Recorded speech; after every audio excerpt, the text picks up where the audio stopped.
Maurice Nicoll, Psychological Commentaries, Volume 1, based on work with Gurdjieff. Birdlip, February 21st, 1942, The Law of Seven, the Sun Octave, Part 5. Speaking in an external way about the ray of creation, it is quite obvious that physical life on Earth depends on the physical sun. But for the physical light and heat of the sun, no life on Earth could exist. Every green leaf, every blade of grass, every form of algae floating in the sea is a minute solar machine. And they receive energy from the sun, and by its means manufactures air, water, and minerals, food substances from which all animal creation feeds. But when we speak of the intelligence of the sun, we're speaking of another light seen only internally by the mind, the light of intelligence. And so we are speaking of the ray of creation in an internal sense as a vertical scale of intelligence being of increasing excellence as we ascend it. In this respect, the intelligence of the sun is divine in relation to the intelligence of the earth. In the vast evolution of the ray itself, on inconceivable scales of time, the intelligence of the earth may reach the level of the sun. This is not necessarily guaranteed. The earth may die having attained nothing. In the same way, the moon may not reach to the intelligence of the earth. We cannot see the sun or the earth or moon as beings, as intelligences.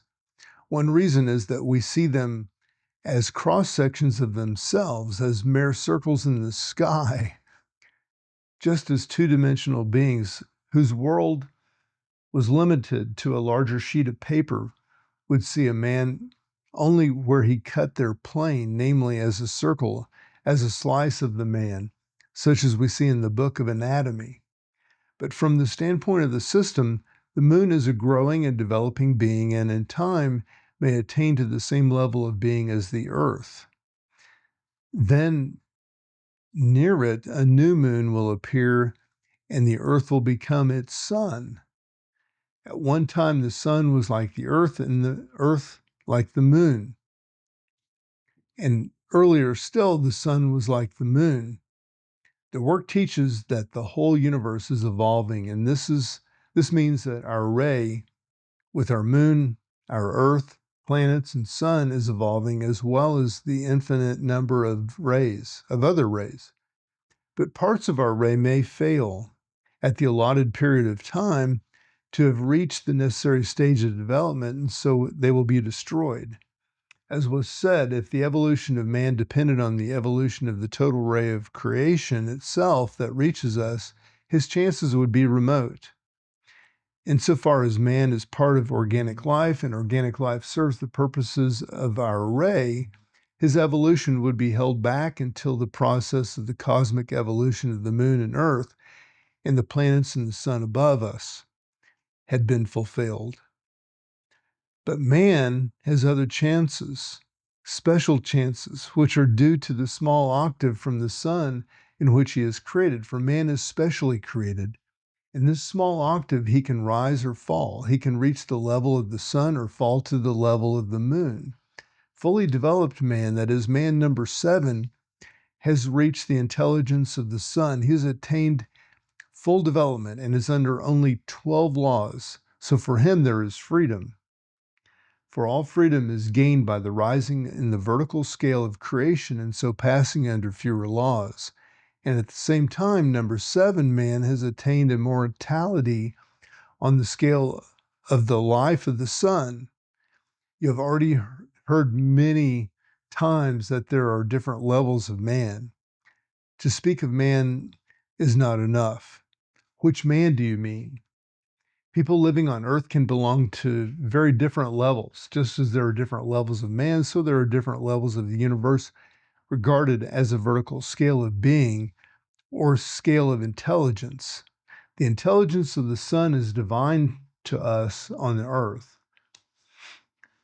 The influences of the sun reaching us through the small octave of a higher order are than those of the planetary world, which are again here higher than those of the level of the Earth, or those coming from the moon beneath us. A man can be under the influence of the sun or the influence of the planets or the Earth or the moon. And for man, there is a certain possibility of making a choice of influences. In other words, of passing from one influence to another. For example, if a man begins with a struggle with negative emotions, he begins to pass out of the influences of the moon.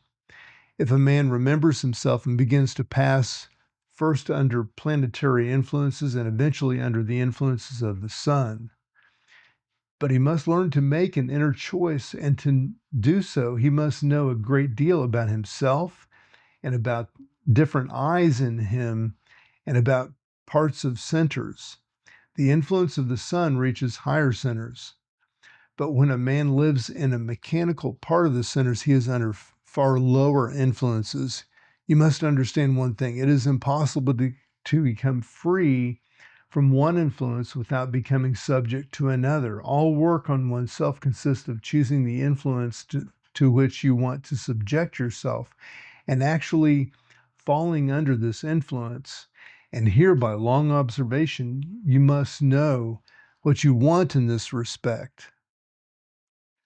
Part 6, the machine called organic life on Earth not only transmits forces down the ray of creation, but creates within itself certain forces which pass to the growing moon and assist it in its development. The moon feeds on organic life apart from receiving forces passing down from the ray. For example, all useless suffering on Earth is food for the moon, such as negative emotions. Pain is food for the moon, and for this reason it is sometimes said that organic life is a pain factory. Pain and death feed the moon, and a certain quantity is required. For this reason, sacrifices were initiated in past ages by those who understood. Many things could be said here, taking organic life only from the point of view of a machine inserted at a particular point in the ray for a particular purpose, namely to serve the ray. For you must understand that man has no significance in the ray itself save as a part of organic life. But in regard to the sun, which creates him, man has the greatest significance if he chooses to find it. Here there is a door open to him, not leading up to the gigantic ray itself, but a separate ladder beside it. This is one meaning of the parable of the prodigal son. Man can return to the Father. Many other significant things are said in the New Testament that are connected with the Sun Octave. You have already seen that the sun wants something for itself in creating man on earth. Man is not created only for the purpose of the ray, but is created for the purposes of the sun as an experiment in self-evolution.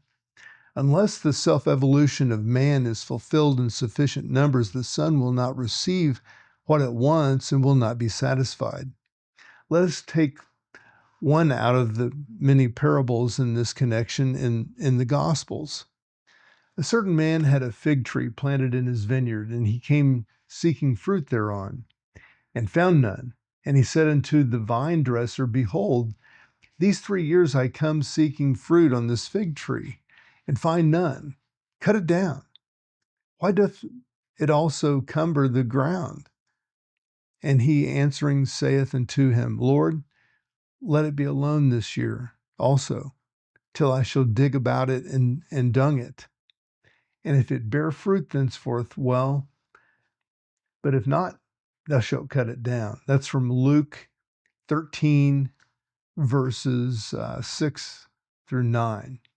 Do not try to understand this parable literally. Understand it psychologically, and you will see that it means man has certain possibilities with which can come fruition, and unless some fruit is produced, man will be cut off.